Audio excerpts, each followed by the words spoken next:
મિત્રો, રસાયણશાસ્ત્રમાં આણ્વીય સમમિતિ પ્રકરણમાં આપણે સમમિતિ તત્વો અને તેને અનુરૂપ થતી સમમિતિ ક્રિયાઓની માહિતી મેળવી. સમમિતિ તત્વો અને તેની અનુવર્તી સમમિતિ ક્રિયાઓની વિસ્તૃત સમજૂતી માટે આપણે અણુમાં XYZ અક્ષોને દર્શાવવી જરૂરી છે. આ ત્રણેય કાર્ટેશિયન અક્ષોને દર્શાવવા માટેના કેટલાક નિયમોની આજે આપણે ચર્ચા કરીશું. Some rules for denoting the XYZ axis in molecule symmetry.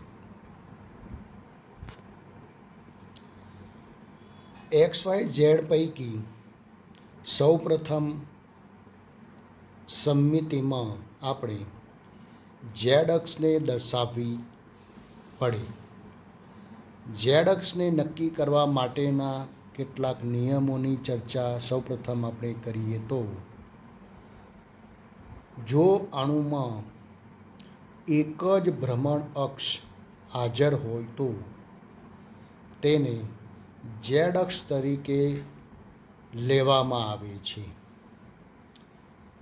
અહીં પાણીનો મોલિક્યુલ જેમાં ઓક્સિજનમાંથી પસાર થતી એક જ ભ્રમણ અક્ષ C2 હાજર છે. જ્યારે અણુમાં એક જ ભ્રમણ અક્ષ હાજર હોય ત્યારે તેને મુખ્ય ભ્રમણ અક્ષ તરીકે સ્વીકારવામાં આવે છે. આમ એ રીતે કહી શકાય કે Z અક્ષ હંમેશા મુખ્ય ભ્રમણ અક્ષની સાથે જ દર્શાવવામાં આવે છે. Z અક્ષ belongs to principal rotation axis. જો અણુમાં એક કરતાં વધારે ઊંચા ક્રમની ભ્રમણ અક્ષ હાજર હોય ત્યારે Z અક્ષને કઈ રીતે દર્શાવવી એના માટેનું એક યોગ્ય ઉદાહરણ અહીં BCl3નું દર્શાવેલ છે. BCl3 સમતલીય ત્રિકોણ આકાર ધરાવે છે. સમતલીય અણુ હોવાથી સમતલને લંબ બોરનમાંથી બહાર આવતી અક્ષને અહીં ઊંચા ક્રમની અક્ષ હોવાથી મુખ્ય ભ્રમણ અક્ષ તરીકે સ્વીકારવાની હોય છે, જે C3 છે. એ ઉપરાંત અહીં 3 C2 અક્ષો ધરાવે છે. આમ કહી શકાય કે ઊંચા ક્રમની ભ્રમણ અક્ષ અહીં C3 જે બોરોનમાંથી બહાર આવે છે તેને મુખ્ય ભ્રમણ અક્ષ તરીકે અહીં દર્શાવવામાં આવે છે. અને આપણે જાણીએ છીએ કે હંમેશા Z અક્ષ મુખ્ય ભ્રમણ અક્ષની સાથે જ હોય છે. એટલે C3 અક્ષ અહીં Z અક્ષ બને છે. જો અણુમાં ઊંચા ક્રમની ભ્રમણ અક્ષ એકથી વધારે હાજર હોય ત્યારે Z અક્ષને કયા સ્થાને આપણે દર્શાવી શકીએ એના માટેનું અહીં ઇથિલિનનું ઉદાહરણ આપેલ છે. CH2 ડબલ બોન્ડ CH2 જેમાં એક જ પ્રકારની 3 C2 અક્ષો હાજર છે. આ ત્રણેય પૈકી આપણે જોઈ શકીએ છીએ કે મહત્તમ પરમાણુ એટલે કે 2 કાર્બનમાંથી પસાર થતી જે C2 અક્ષ છે તેને આપણે Z અક્ષ તરીકે સ્વીકારીએ છીએ.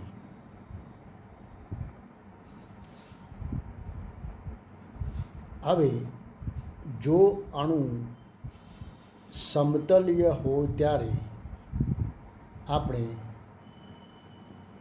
X અક્ષને કઈ રીતે દર્શાવી શકીએ? Z અક્ષને દર્શાવ્યા પછી આપણે X અક્ષને દર્શાવવા માટેના કેટલાક નિયમોની અહીંયા ચર્ચા કરીએ. એના માટેનું અહીં આપણે H2ઓનું ઉદાહરણ લઈએ તો H2Oમાં આપણે ઝેડ અક્ષ દર્શાવી છે. અહીં C2 અક્ષ એ સમતલમાં છે, એટલે કે ઝેડ અક્ષ સમતલમાં છે. જ્યારે ઝેડ અક્ષ સમતલમાં હોય ત્યારે તેને લંબરૂપ બહાર આવતી અક્ષને આપણે એક્સ અક્ષ તરીકે દર્શાવી શકીએ. H2Oમાં ઝેડ અક્ષને બિલકુલ લંબ અક્ષમાંથી બહાર આવતી અક્ષને એક્સ અક્ષ તરીકે દર્શાવવામાં આવે છે. એક્સ અક્ષ દર્શાવ્યા પછી છેલ્લે આપણે ઝેડ અને એક્સને લંબ વાય અક્ષને દર્શાવી શકીએ છીએ. જો અણુ સમતલીય હોય અને ઝેડ અક્ષ સમતલને લંબ હોય તો એક્સ અક્ષને કઈ રીતે દર્શાવી શકાય?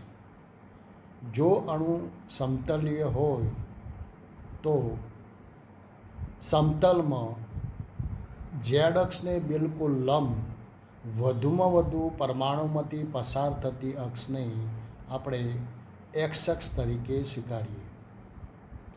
એટલે કે અહીં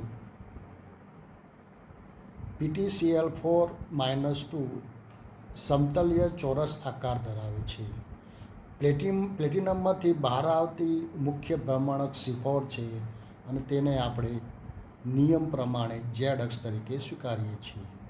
તેને લંબરૂપ સમતલમાં વધુમાં વધુ પરમાણુમાંથી પસાર થતી, એટલે કે ક્લોરીન પ્લેટિનમ ક્લોરીનમાંથી પસાર થતી અક્ષને આપણે એક્સ અક્ષ તરીકે લેવાની હોય છે. ઝેડ અને એક્સ અક્ષને લંબ બાકી રહેલી વાય અક્ષને દર્શાવવાની હોય છે. જો અણુ અસમતલીય હોય તો આપણે એક્સ અક્ષને કઈ રીતે દર્શાવી શકીએ? અહીં વધુમાં વધુ પરમાણુ દર્શાવતું એક સમતલ જે ત્રિકોણ આકારમાં દર્શાવેલ છે. PCl5 અણુમાં એક્સિયલ પોઝિશનમાં રહેલ ધરીને આપણે મુખ્ય ભ્રમણક C3 તરીકે દર્શાવીએ અને આપણે જાણીએ છીએ કે ઝેડ અક્ષ હંમેશા મુખ્ય ભ્રમણકની સાથે જ હોય છે. ઝેડ અક્ષ પછી આપણે વધુમાં વધુ પરમાણુમાંથી જે સમતલમાંથી પસાર થાય છે તેને આપણે C2 અક્ષ તરીકે લઈએ તો આ C2 અક્ષને આપણે અહીં ઝેડ અક્ષને લંબ એક્સ અક્ષ તરીકે દર્શાવી શકીએ. ઝેડ અને એક્સને દર્શાવ્યા પછી છેલ્લે એ બંનેને લંબ વાય અક્ષને આપણે દર્શાવવાની હોય છે. જો અણુ અસમતલીય હોય તો આપણે એક્સ અક્ષને ઝેડ અક્ષને બિલકુલ લંબ દર્શાવી શકીએ છીએ. ઝેનોન ઓક્સી ટેટ્રાફ્લોરાઇડ અણુમાં અહીં C4 ઝેડ અક્ષ બને છે અને ઝેનોન સાથે સમતલમાં બે ફ્લોરિન પરમાણુમાંથી પસાર થતી અક્ષને એક્સ અક્ષ તરીકે દર્શાવીએ છીએ અને ઝેડ અને એક્સ અક્ષને દર્શાવ્યા પછી છેલ્લે આપણે એ બંનેને લંબ વાય અક્ષને દર્શાવી શકીએ છીએ. આમ જુદા જુદા અણુઓમાં તેમની આકૃતિને આધારે XYZ અક્ષો પૈકી સૌપ્રથમ આપણે ઝેડ અક્ષને દર્શાવવાની હોય છે. ઝેડ અક્ષને દર્શાવ્યા પછી, એટલે કે ઝેડ અક્ષનું સ્થાન નક્કી થઈ ગયા પછી આપણે તેને અનુરૂપ લંબત્વ સ્થિતિમાં એક્સ અક્ષને દર્શાવવાની હોય છે અને ઝેડ અને એક્સ અક્ષને દર્શાવ્યા પછી છેલ્લે એ બંનેને લંબ વાય અક્ષનું સ્થાન નક્કી કરવાનું હોય છે. આમ સમમિતિ તત્વો, સમમિતિ અક્ષ અને સમમિતિ સમતલની સાપેક્ષમાં આપણે XYZ અક્ષોનું સ્થાન ઉપરોક્ત નિયમોને આધીન સરળતાથી નક્કી કરી શકીએ છીએ. જેથી કરીને આણ્વીય સમમિતિના અભ્યાસમાં XYZ અક્ષોનું સ્થાન એ ખૂબ જ અગત્યના હોવાથી તેને સમજવામાં ખૂબ જ સરળતા રહે છે.